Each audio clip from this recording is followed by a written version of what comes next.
예, 오늘은 창세기 43장입니다. 그래도 혹시라도 하고 싶은 사람, 이건 한번 해보겠다. 예. 자, 예, 해야지. 해야 배우지. 8절에 보시면은 예, 마이크 가까이 대봤어요. 8절에 8절하고 9절에 보면은 그 유다가 그 자기가 담보가 되고 저 아이 나와 함께 보내시면은 여기서 볼 때 유다가 담보가 되고 죽을 각오를 했을 때 하나님께서 죽지 아니하게 했고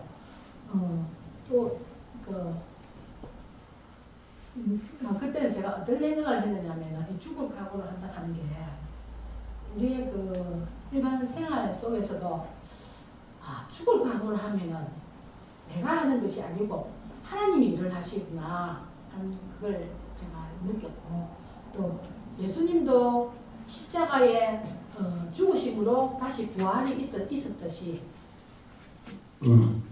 네. 자, 강근사님 하셔야지. 예. 그 42장 37절에 보면은 예. 루벤이 그의 아버지에게 말하여 이르되 내가 그를 아버지께로 데려오지 아니하거든 내 두 아들을 죽이소서 그랬잖아요. 예. 예, 그랬는데 그 루벤의 믿음과 그 9절에 43장 9절에서 내가 그를 위하여 담보가 되오리니 아버지께서 내 손에서 그를 찾으소서. 내가 만일 그를 아버지께 데려다가 아버지 앞에 두지 아니하면 내가 영원히 죄를 지리이다 그렇게 얘기하지 않았습니까? 예. 그래서 루벤과 유다의 그 대비되는 믿음 보았습니다. 예. 저 라일 권사님 중에서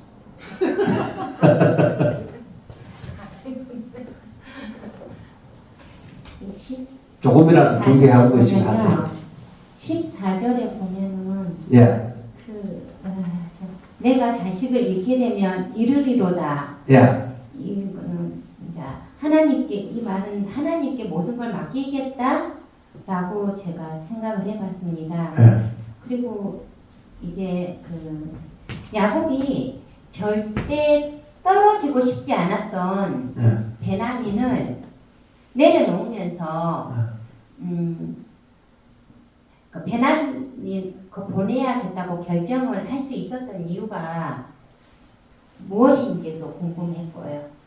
다시 뭐 어떤 이유가? 야곱이 절대 떨어지고 싶지 않았던 베냐민을 보냈잖아요. 예. 그러니까 그 베냐민을 보내는 결정을 할 수 있었던 이유.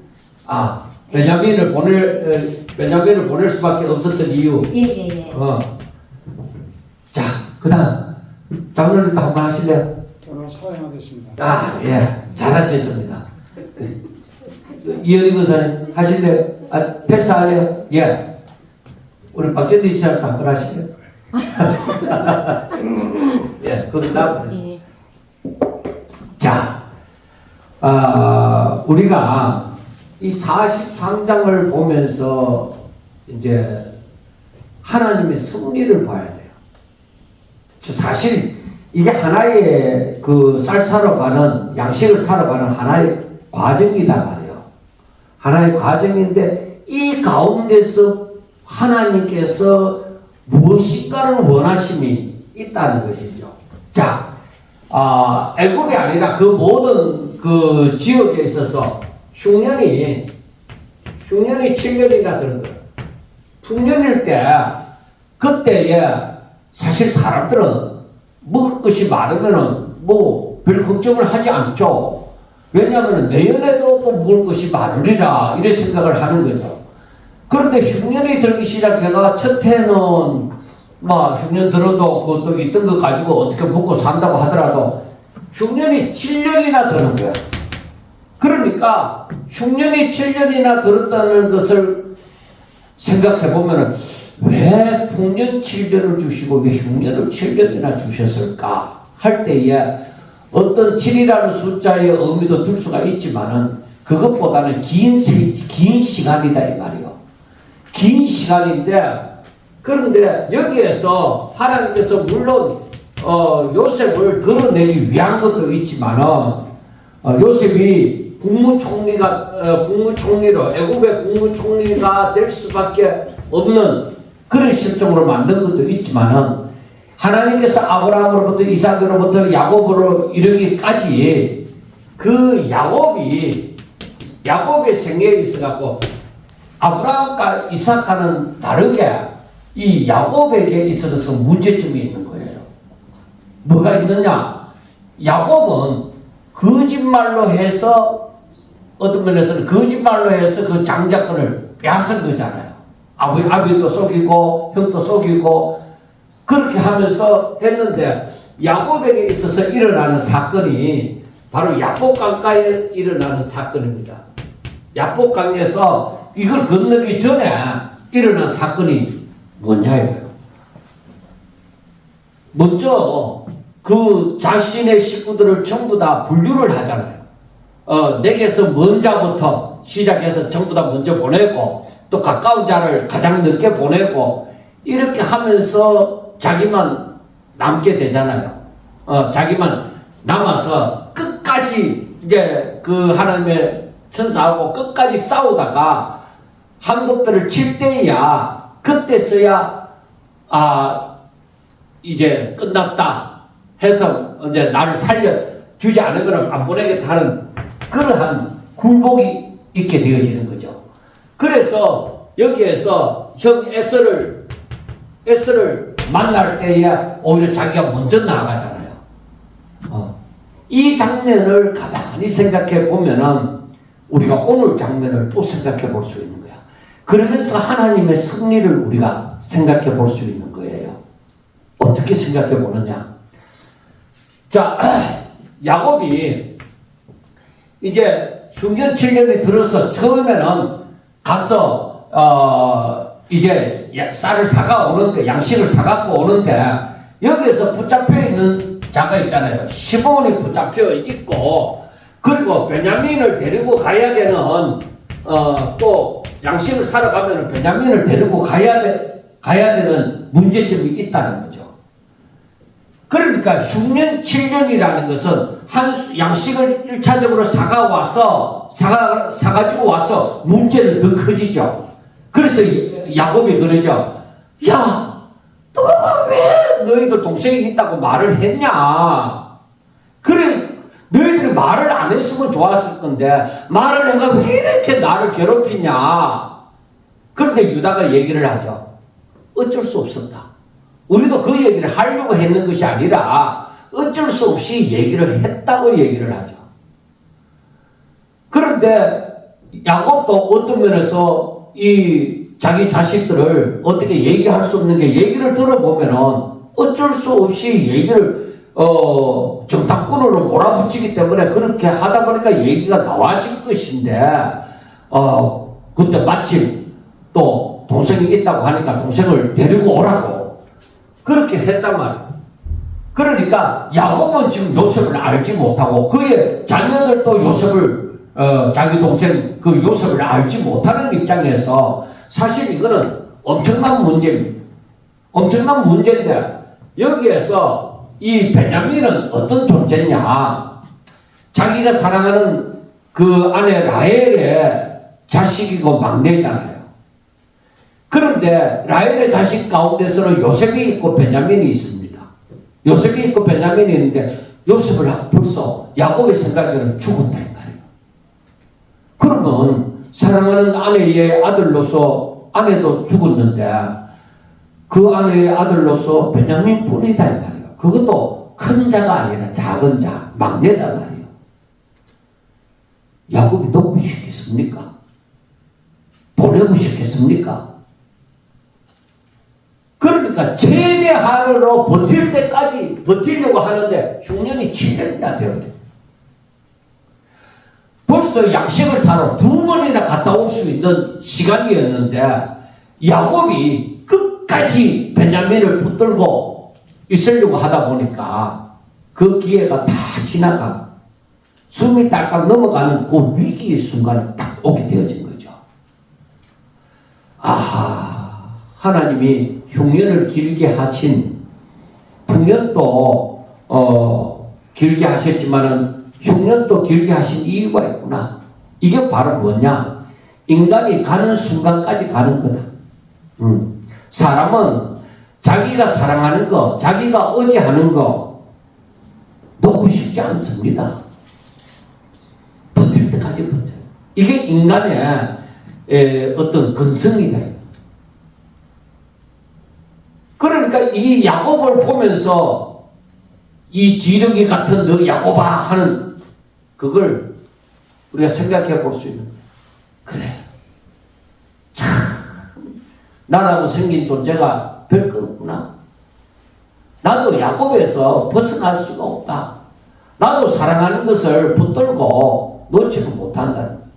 제가 오전에도 말씀드렸지만은 알기는 안다 이거야. 알기는 아는데 내가 그렇게 살기가 쉽지 않다.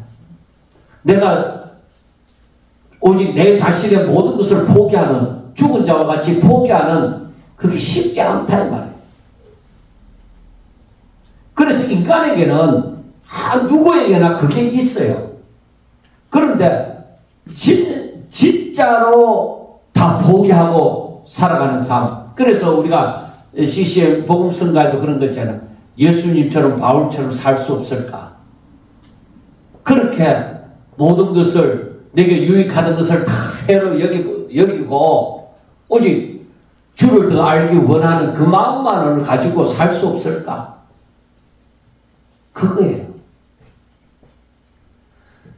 그러니까 우리가 이 43장을 보면서 42장과 그 43장을 보면서 다 느끼는 게 하나님은 하나님의 요구가 있다. 우리 인간에게 하나님께서 원하시는 요구가 제가 오래전에 계속적으로 말씀을 창세기를 보면서 말씀을 했지만은 하나님의 요구가 뭐예요? 바로 그것이 하나님의 말씀을 듣고 하나님의 말씀을 듣고 순종하는 거예요. 하나님의 말씀을 듣고 순종함으로 우리가 하나님 앞에 영광을 돌리는 거예요. 그런데 사람들은 하나님의 말씀을 들어서 알아. 그런데 순종하기가 너무 힘든다. 그러니까 유다가 얘기를 하잖아요. 아버지, 만약에 아버지가 베냐민을 너가 죽었으면 우리가 벌써 2번이나 갔다 왔겠습니다.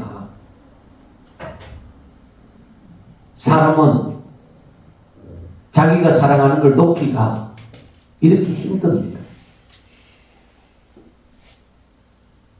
믿음으로 합시다. 저는 조금 더 젊었을 때에 그런 말씀을 전하는 이제 앞에 서 있는 목사님을 보잖아요. 젊은 시절에 이렇게 보면서 당신은 쉽게 되나? 당신은 쉽게 되나? 그 마음이 들어요. 왜? 내가 그걸 알고 그걸 깨닫고 내가 해보려고 하니까 그렇게 순종하는 게 너무너무 힘들더라는 것이죠. 내가 알기는 아는데 내가 그 말씀을 못 믿는 건 아닌데 믿는다 하면 순종이 돼야 되는데 그 순종이 알아도 그 순종이 안 된다는 것이죠. 내가 사랑하는 건 갖고 있고 그 하나님께서 해주신 것을 해주시는 거고 왜 그렇게 생각하느냐? 여러분 야곱이 베냐민을 사랑하는 게 죄입니까? 당연히 사랑하지 않습니까? 그리고 자기 사랑하는 아내 라헬의 아들이 둘이 있는데 요셉은 죽고 베냐민밖에 없는데 그 사랑하는 게 뭐가 그렇게 큰 죄입니까? 하나님은 왜 그렇게 베냐민을 내놓으라고 합니까? 그게 야곱이 베냐민 때문에 무슨 죄를 지었습니까?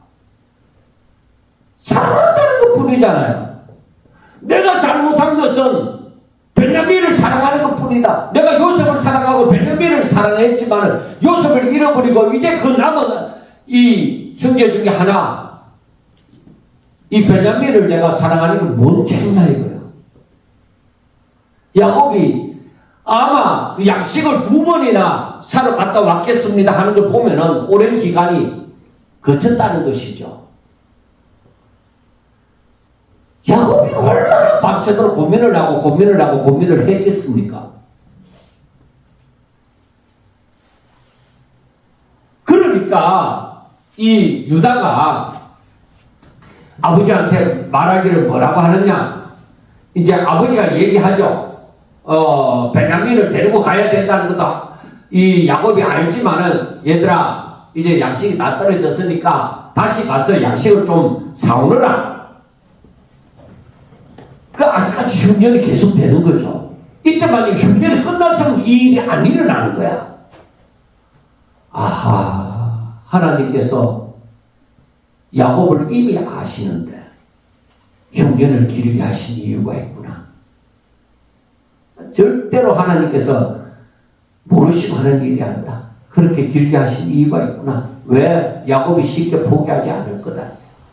자, 그래서 유다가 아버지한테 말하기를 3절에 보면 그 사람이 우리에게 엄히 경고하여 이르되 너희 아우가 너희와 함께 오지 아니하면 너희가 내 얼굴을 보지 못하리라 하였으니 아버지께서 우리 아우를 우리와 함께 보내시면 우리가 내려가서 아버지를 위하여 양식을 사려니와 아버지께서 만일 그를 보내지 아니하시면 우리는 내려가지 아니하리니. 왜? 요셉이 그 동생을 안 데리고 오면 못 본다고 얘기를 했으니까 그러면 양식을 못 살 것이지 않느냐 이거야. 더구나 그는 총리인데 그거 그의 뜻대로 할 거 아니냐 이거야. 오늘날로 말하면은 클린턴이 뭐라고 얘기하면 세계 모든 대통령들이 꼼짝 못하고 그 말 듣잖아요. 이 시대는 오직 더 있겠습니까? 그리고 야곱의 가족이 뭐 그리 대단한 힘이 있는 가족입니까? 애굽의 큰 국무총리가 지금 양식을 다 가지고 있어요. 그런데 모든 나라에서도 다 양식을 사러 가요. 그런데 이들에게 야곱의 가족에게 바로 베냐민 데리고 오너라. 너희들이 정탐꾼이 아니라는 걸 그걸로 증명해라. 그렇게 얘기를 하죠. 자, 여러분. 여기에서 유다가 하는 말은 현실을 아주 논리적으로 얘기를 합니다. 그런데 유다가 이 말을 하는 것도 하나님의 승리의 도구입니다. 하나님께서 유다로 하여금 야곱에게 재촉을 하는 것이죠. 베냐민, 그 유다는 뒤에서 보면 나오지만 자기를 담보로 하겠다. 내가 안 데리고 오면은 아버지 앞에 영원히 죄인으로 살겠노라고 그렇게 얘기를 하잖아요.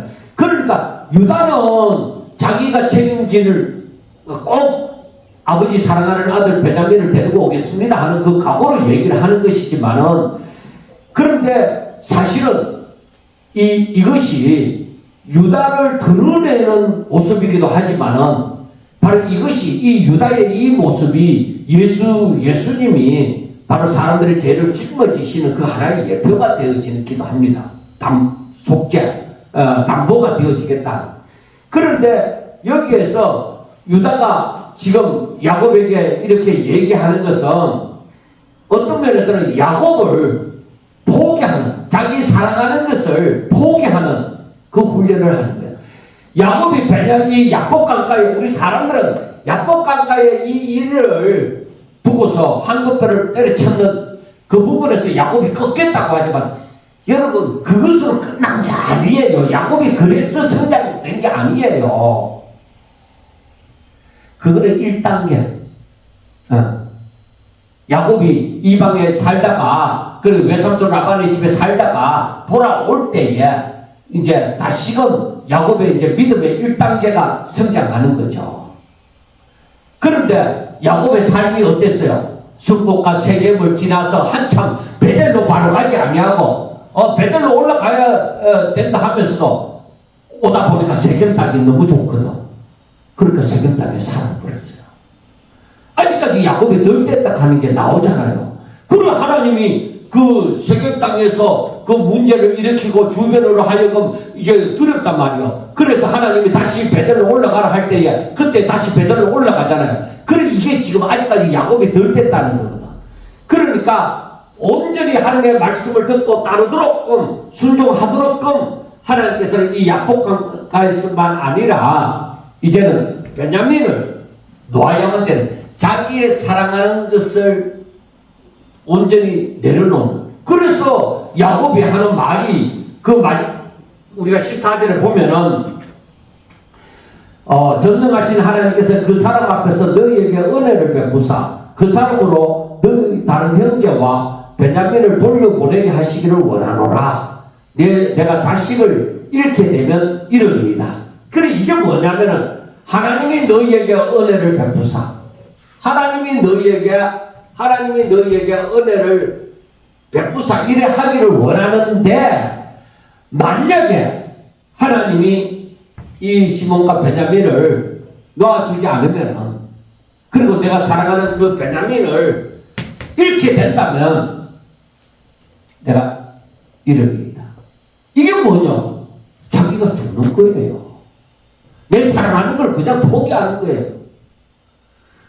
여기서 그 15절부터 제가 왜 14절까지 갈랐느냐면 15절부터는 하나님의 역사가 일어나는 거예요. 이 14절에서 야곱의 완전한 포기.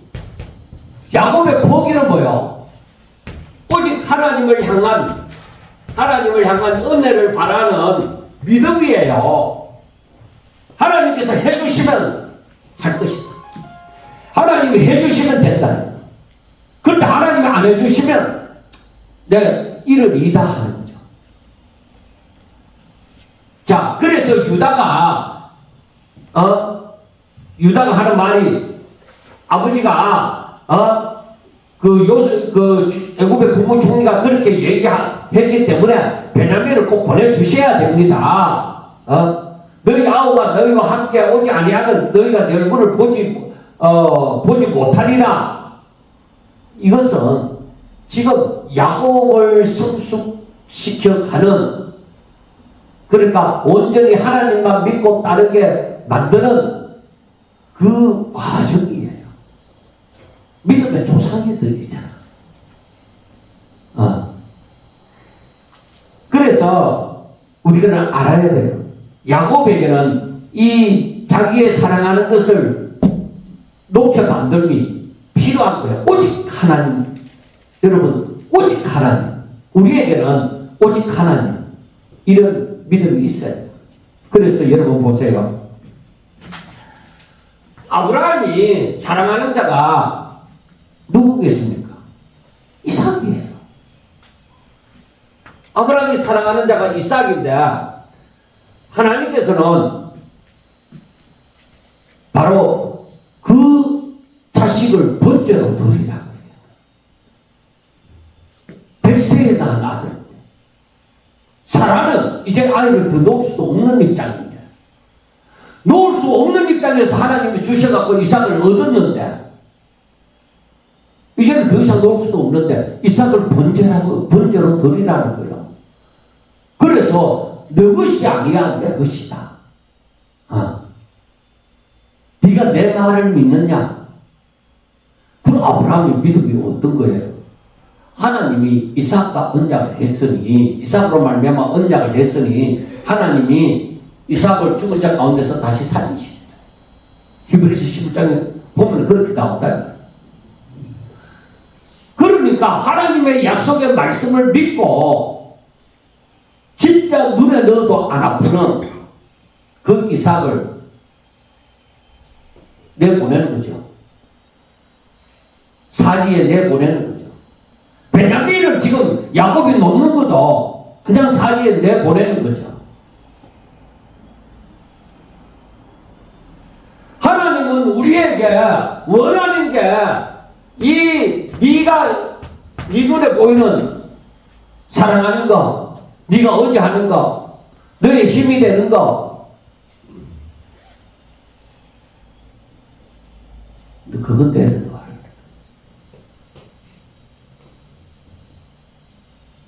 이게 뭐냐? 믿음의 조상들에게 일어나는 일이에요. 어쩌면은 이삭이 야곱을 외삼촌 라반의 집에로 보낼 때도 자기에게는 이 20년간이나 이제 이삭과 떨어져 있잖아요. 그런데 야곱에게 있어서 아브라함이나 야곱을 우리가 생각해 보면은 그 독자 이삭, 백세에 낳은 아들, 이걸 네가 하나님 앞에 하나님의 말씀을 듣고 네가 내려놓겠느냐? 그런데 여러분, 아브라함의 신앙이 그동안에 얼마나 성숙되어졌는지 듣고 말도 안 했어요. 야곱, 그러니까 믿음의 조상이 될 만한 거죠. 야곱도 얼마나 버티고 버팁니까? 그런데 아브라함의 믿음의 성숙이 어느 정도냐면은 하나님의 말씀에 두 말도 하지 않고 그대로 순종한. 그래서 역시 믿음의 조상이구나. 우리는 그렇게 해야 되구나. 그리고 일반적인 우리의 모습은 뭐예요? 야곱의 모습이죠. 하나님 나 못나요. 내가 어떻게 이 자식을 낳아요? 차라리 내 생명 가지고 가세요. 그렇게 얘기하지 않겠는데 이게 우리 모습이에요. 내가 이거 놓으면 어떡합니까? 이놈의 형도 죽었는데, 짐승에게 잡혀 죽었는데 내가 이 자식을 어떻게 놓습니까? 차라리 하나님 내 생명을 내가 갖고 가세요. 그렇게 하지 않겠느냐. 더구나 그 베냐민이 가는 곳은 뭐예요? 이방 땅 애굽이다 말이에요. 뭐 형제 집에 보내는 거 하고도 다릅니다. 그러니까 하나님께서는 이 과정을 쭉 보면은 하나님께서 야곱의 믿음을 성장시키고 있구나.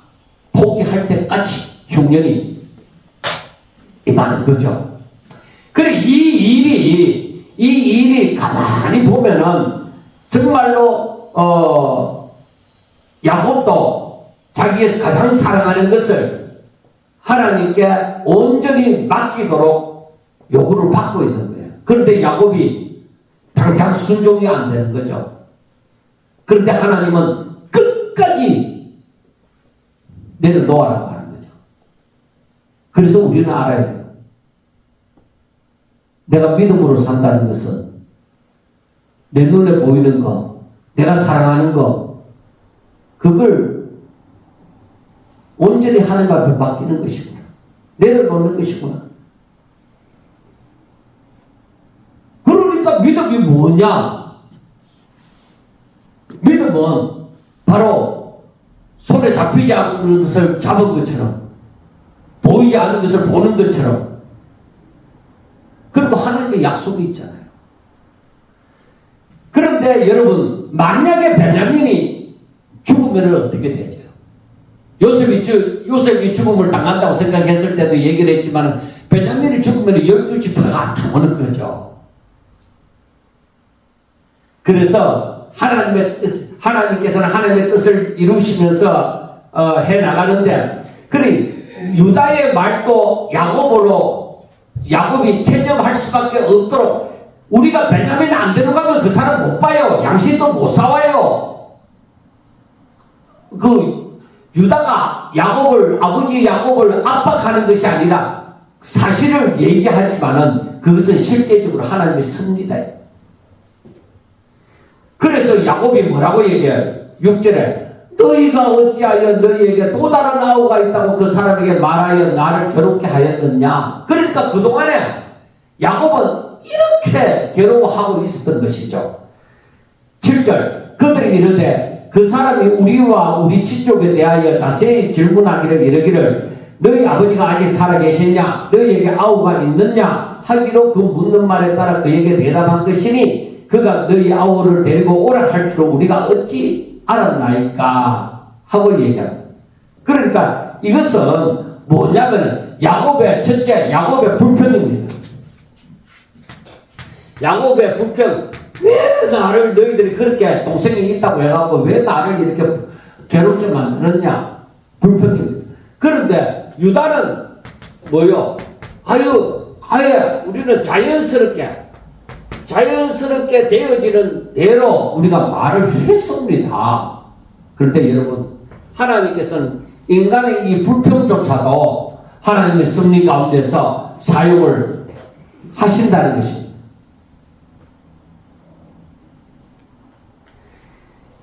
그런데 사람은 불평을 하지만은 하나님은 그 불평을 통해서라도 자신의 뜻을 이루어 가십니다. 그래서 유다가 그 아버지 이스라엘한테 말할 때에 저 아이를 나와 함께 보내시면 우리가 곧 가리니 그러면 우리 아버지와 우리 어린아이들이 다 살고 죽지 아니하리이다 하고 얘기를 했습니다. 그러니까 이 유다는 자신이 이걸 책임지겠다. 그렇게 얘기를 하는 것이죠. 책임지겠다고 얘기를 합니다. 그러니까 어떤 의미에서는 유다가 이렇게까지 간절히 호소하는 것은 야곱의 신앙적인 결단을 촉구하는 것이죠. 유다는 이렇게 아버지한테 얘기할 수밖에 없었는데 야곱에게서는 그 결단을 빨리 할 수밖에 없는 압력으로 가해지는 것이죠. 그러므로 그 결단이 지체됨으로 이제 양식이 다 떨어진 생명의 위기가 다가오는 거죠. 그러니까 야곱이 결단 내릴 수밖에 없는 데까지 참은 거죠. 그래서 뭐라고 하느냐면은 8절 마지막에 보세요. 그러면 우리 아버지와 우리 어린아이들이 다 살고 죽지 아니하리이다. 그러니까 지금 이렇게 양식을 안 싸우면은 다 죽을 수밖에 없는 그 입장에까지 도달한 거죠.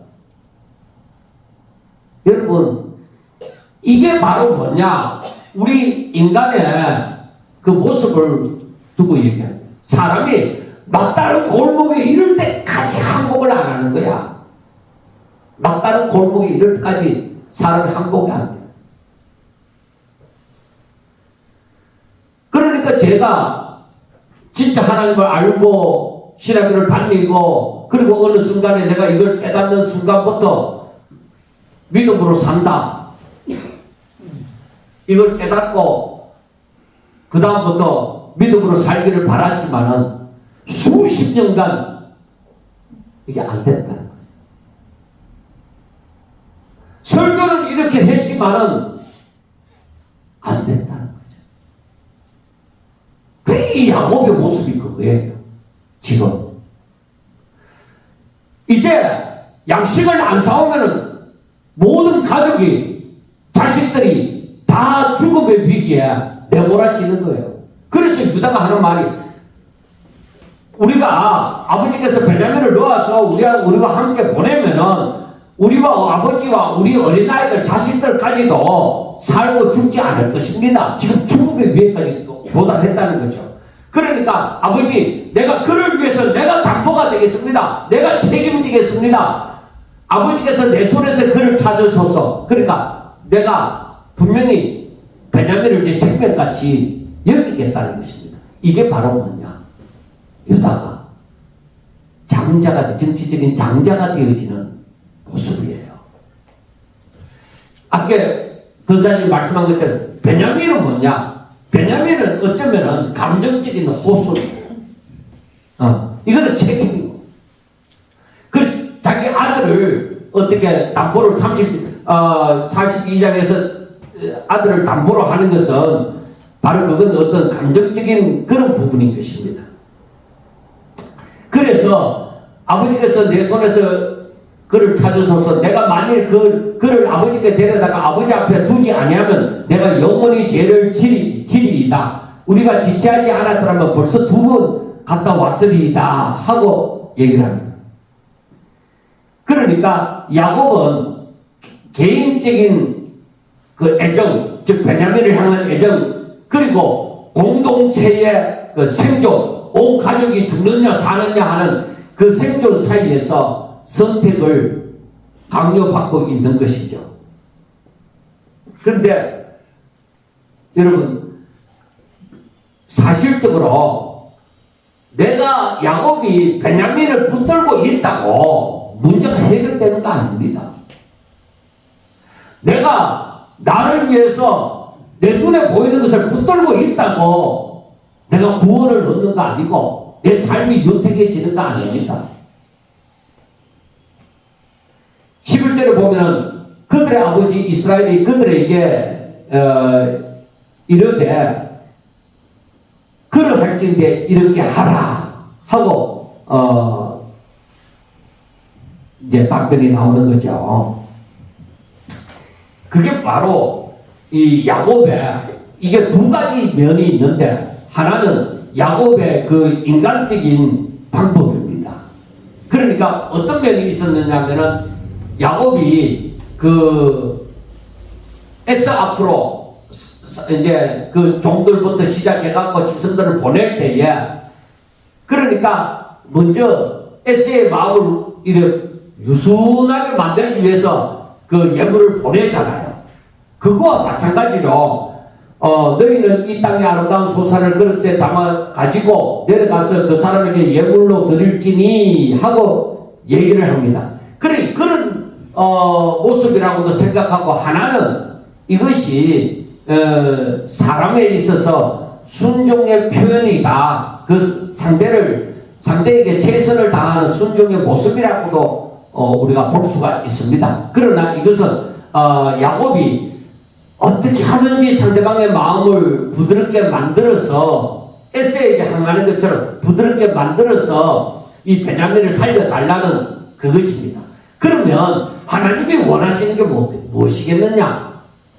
그 야복 가까이서도 마찬가지고 여기서도 마찬가지고 예물이 없다 하더라도 하나님은 그 예물을 원하신 것이 아니라 바로 뭘 원했느냐? 너를 포기해라. 너가 나만 바라봐라. 너가 나만 바라보면 된다. 바로 그런 것이죠. 그래서 여기 보면 유황 조금가, 꿀 조금가, 향품가, 몰약가, 유황나무 열매와 감복숭아니라. 그 유황나무 열매는 피스타치오 우리 먹는 게 있잖아요. 견과류. 그걸 얘기합니다. 그리고 여기서 감복숭아는 우리 먹는 그 아몬드 그걸 얘기합니다. 그리고 거기에 그것도 하나의 좋은 그 예물이 되어졌는가 봅니다. 그리고 여기에 너희 손에 갑절의 돈을 가지고 너희 자루 아기의 돈을 넣어져 있던 그 돈을 다시 가지고 가라. 혹 잘못이 있었을까 두렵도다. 그리고 오해의 소지도 없애고자 했죠. 그리고 13절에서는 너 아우도 데리고 떠나 다시 그 사람에게로 가라. 전능하신 하나님께서 그 사람 앞에서 너희에게 은혜를 베푸사. 여기에서 야곱의 이제 최후의 결단이 나오는 것이죠. 전능하신 하나님. 전능하신 하나님께서 그 사람 앞에서 너희에게 은혜 베푸시기를 원하노라 하는 것이죠. 전능하신 하나님. 그러니까 여러분, 내가 하나님을 어떤 분으로 알고 있느냐? 내가 하나님을 어떤 분으로 알고 있느냐? 하는 그게 중요해요. 만약에 우리가 쉽게 생각해서 내가 하나님 앞에 10,000원을 드리면 100,000원을 항상 주시는 하나님이다. 만약 수학적인 계산으로 그렇게 하면 항상 내가 10,000원 드리면 하나님께서 100,000원 주시고 10,000원 드리면 100,000원을 주시고 그러면은 하나님은 내가 10,000원 드리면 100,000원 주시는 하나님이다. 이거 믿게 되잖아요. 그런데 여기에서 야곱이 하나님을 그렇게 정확하게 알았더라면 수학적인 계산처럼 정확하게 하나님이 전능하신 하나님이시고 내가 원하는 것을 하나님의 뜻 가운데서 이루어 주시는 분이시라는 것을 믿으면은, 그러면은 야곱은 진작 그렇게 했죠. 그런데 야곱은 여기 마지막에 자기가 어찌할 수 없는, 완전히 이제는 다른 방법이 없다. 내 이 자식들, 베냐민만 아니라 내 자식들하고 그 손자들하고 다 먹고 살기 위해서는 마지막 결단을 내릴 수밖에 없다 이거죠. 그러니까 자식들은, 형제들은, 요셉의 형제들은 전부 다 뭐요? 아버지가 베냐민을 같이 떠나도록 보내주기를 원했는데 아버지가 안 보내주니까 전부 다 못 가고 있었던 것이죠. 그러니까 얼마나 답답했겠어요. 그런데 여기에서 야곱이 이제 생명의 위기가 닥쳐올 만큼 흉년은 계속되어지니까, 그래서 야곱은 포기하는 것이죠. 여러분, 이 순간까지 야곱의 심정은 어떻겠습니까? 수많은 고통의 시간을, 심적인 고통의 시간을 보냈을 것입니다. 여러분, 우리는 내가 믿음으로 살고자 할 때에 하나님께서 우리로 오직 믿음의 사람으로 만들고자 할 때에 하나님께서는 어떻게 하시겠습니까? 네 사랑하는 것 내려놓으라고 하지 않겠습니까? 네가 붙들고 있는 거 내려놓으라고 하지 않겠습니까? 하나님께서는 내가 길이고 진리고 생명이다. 내가 너의 길이야. 내가 너 생명이야. 그러면은 하나님께서 이미 나를 아시고 내 길을 예비하시고 하나님께서 나에게 명령을 하신다 이 말입니다. 그런데 과연 사람들이 이 말씀을 읽고 하면서 나도 그렇게 살아야지 이게 잘 되겠습니까? 어렵습니다. 이렇게 야곱이 생명의 위기, 공동체에, 야곱 그 가족 공동체에 전체적으로 생명의 위기가 올 때까지 포기를 안 하는 거예요. 이게 우리 사람이에요. 그런데 야곱도 마찬가지지만은 아브라함을 우리가 생각해 볼 때 아브라함이 정말로 하나님께서 하신 말씀을 기억하면서 딱 이삭을 번제로 드리고자 할 때요.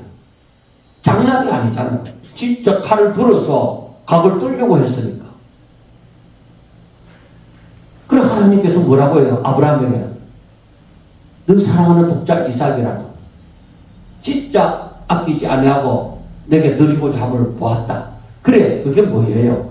네가 하나님을 진짜 경외하는구나. 진짜 네가 하나님을 믿구나. 하나님의 말씀을 믿구나. 그래 아브라함이 처음에 이 갈대아 우르를 떠날 때 뭐를 쫓아갔다고 했어요? 말씀을 쫓아갔다고 얘기했어요. 그러니까 우리의 삶은 오직 하나님의 말씀에 달려있는 거예요. 하나님의 말씀이 뭐라고 하더냐? 내가 그걸 믿고 갈 때 내가 파산할 거냐? 절대로 파산할 일이 없다. 그게 바로 뭐예요? 내가 전능하신 하나님을 믿는 것이다. 우리가 믿고 있는 하나님이 전지전능하신 하나님이신 줄 믿느냐는 거죠. 하나님이 정말로 나의 머리털까지 다 세신 바가 되신 줄로 믿느냐는 것이죠. 성경이 그렇게 기록할지라도 내 모든 사정, 내 마음의 한구석에 숨겨놓은 사정까지 하나님께서 다 아신다는 것을 진짜 믿느냐는 것이죠. 그리고 하나님께서 나를 선한 길로 인도하여 주실 줄로 믿는다는 것이죠. 야곱이 정말 인간적인 수단과 방법이 아니라 정말 이러한 믿음이 있었다고 했으면 벌써 베냐민 따라 보냈을 거예요.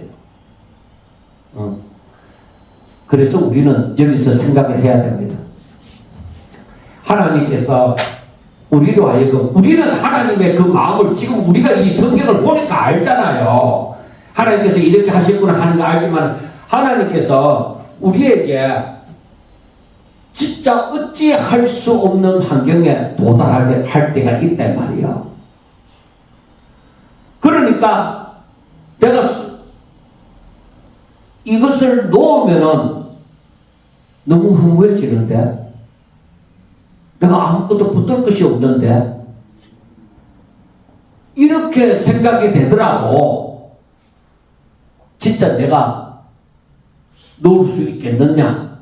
그러나 놓지 않고는 안 되는 형편에 도달하면은 여러분 놔야 되는 거예요. 그게 해답이에요. 내가 할 수 없는 일을 하나님께서 부딪히게 할 때 하나님께서는 왜 그렇게 하겠어요? 야, 네가 할 수 없다 하지 말고 끝까지 어떻게 하는데 해봐. 열심히 노력해봐. 그게 아니에요. 하나님께서는 네가 못하는 거 왜 네가 한다고 자꾸 붙들고 있느냐? 죽게 바뀌라. 죽게 바뀌어. 하나님이 다 하신다고 하시지 않았느냐? 하나님이 너를 하나님의 자녀로 삼지 않았느냐? 네가 정말로 하나님께 속하였으면 하나님을 믿고 그 일도 모두 맡겨. 그런데 사람들은 야곱이 끝까지 포기하지 못하는 이 순간까지 가는 거예요. 그래서 사람은 몽둥이를 맞고 또 어떻게 다른 징계를 맞고서 이제 그때서야 순종을 함으로 이 일이 이루어졌습니다. 매 맞고 이렇게 되었습니다. 그렇게 얘기하잖아요. 그러나 아브라함이 이삭을 드릴 때는 죽음의 위기에 도달한 거 아니에요. 하나님의 약속의 말씀을 붙든 거예요. 그걸 붙들고 순종 이삭을 번제로 드렸잖아요. 그래서 우리는 이 말씀을 가만히 생각해 보면서 하나님께서 우리에게 원하시는 것이 내 믿음이 성숙하기를 원하는데 내가 하나님의 말씀에 순종하지 못하면 하나님의 뜻에 순종하지 못하면 이렇게 시간을 끌구나. 그래서 제가 생각하는 게 내가 40대에 선교사로 갔을 때에 그때 내가 만약에 다 포기할 수 있었고 순종하고 하나님의 뜻을 좀 더 깨달았더라면 얼마나 좋았을까. 그때 만난 청년들한테 진짜 간절히 그 깨달음을 가지고 전할 수 있었지 않겠나 그렇게도 생각을 해봅니다. 그러나 죽을 때까지 못 깨닫는 사람도 있는데 지금이라도 깨달은 게 얼마나 감사합니까. 그러니까 제가 생각하는 것이 그래 전할 수 있는 데까지 전하자. 그리고 내 삶을 온전히 어디 가서 어떻게 되든지 그 필요 없다. 그거는 하나님 앞에 매였고 사도 바울처럼 막 끝까지 복음 전하다가 죽는 거야. 하나님의 사랑을 전하다가 죽는 거야. 그러고 나니까 이제 염려가 사라지는 것이죠. 그렇지만 아직까지도 인간에게는 완전한 거란 없습니다. 그러니까 그 부분에 있어서 날마다 이 사탄의 미혹과 함께 싸우면서 살아가는 것이죠. 여러분, 필요한 것은 그겁니다. 하나님은 우리들에게 믿음으로 살라고 합니다. 나만 바라봐. 내 말을 믿어. 순종해. 그게 너희들의 삶이야. 그렇게 얘기를 하는 거예요. 우리가 이 말씀을 생각하면서 그 음성을 들어야 되는 거예요. 정말 제가 이 말씀을 가만히 보면서 신앙의 성숙은 내가 하나님을 위해서 무언가를 하겠습니다. 이게 아니라 그걸 보고 신앙의 성숙이 아니라 하나님께서 내게 무엇을 원하든지 나는 하나님 앞에 맡기겠습니다. 내 가는 길이 험할지 평탄할지 알 수 없지만은 하나님께서 명령하신 것을 나는 하나님 앞에 온전히 내 갈길, 내 앞날을 다 하나님 앞에 맡기고 나는 가겠습니다. 이게 믿음의 성숙이다. 뭘 하겠다는 게 아닙니다. 뭘 하겠다는 것은 힘이 있는 사람은 다 뭘 하겠다고 얘기를 합니다. 그런데 그게 성숙이 아니라 진정한 믿음의 성숙은 하나님이 명령하시는 길에 내가 험난한 길이 있을지 즐거운 평탄한 길이 있을지 그건 알 수 없지만 나는 하나님께 모든 것을 맡기고 순종하며 가겠습니다. 그게 믿음의 성숙입니다. 우리 성도들이 정말로 하나님 앞에 서기 전까지 우리가 이 땅에서 사는 날 동안에 정말 마지막에 하나님 앞에 모든 것을 맡기고 오직 믿음으로 살아가며 진짜 하나님의 능력을 체험하며 정말 부활의 능력을 우리 삶 가운데서 날마다 누리면서 살아갈 때 하늘로부터 임하는 행복, 세상으로부터 주어지는 행복이 아니라 하늘로부터 임한 행복이 저와 여러분들에게 넘치시기를 주의 이름으로 축원합니다. 기도드리겠습니다. 하나님 감사합니다. 사랑하는 종들을 일일이 축복하여 주시옵소서. 저들이 영안이 열려져서 하나님의 말씀을 읽을 때나 들을 때에 하나님 항상 하나님을 생각하고 하나님의 그 마음을 깨달아 알아서 그 앞에 무릎 꿇고 순종하는 자들이 다 되게 하여 주시옵소서. 우리 사랑하는 성도들 남은 생애가 각자 얼마는지 알 수 없지만은 그러나 아버지 조금이라도 힘이 있을 때에 하나님의 뜻을 깨닫고 하나님 기뻐하시는 믿음의 성숙을 가지고 살아갈 수 있도록 도와주시옵소서. 예수님 이름으로 감사하며 기도드리옵나이다. 아멘.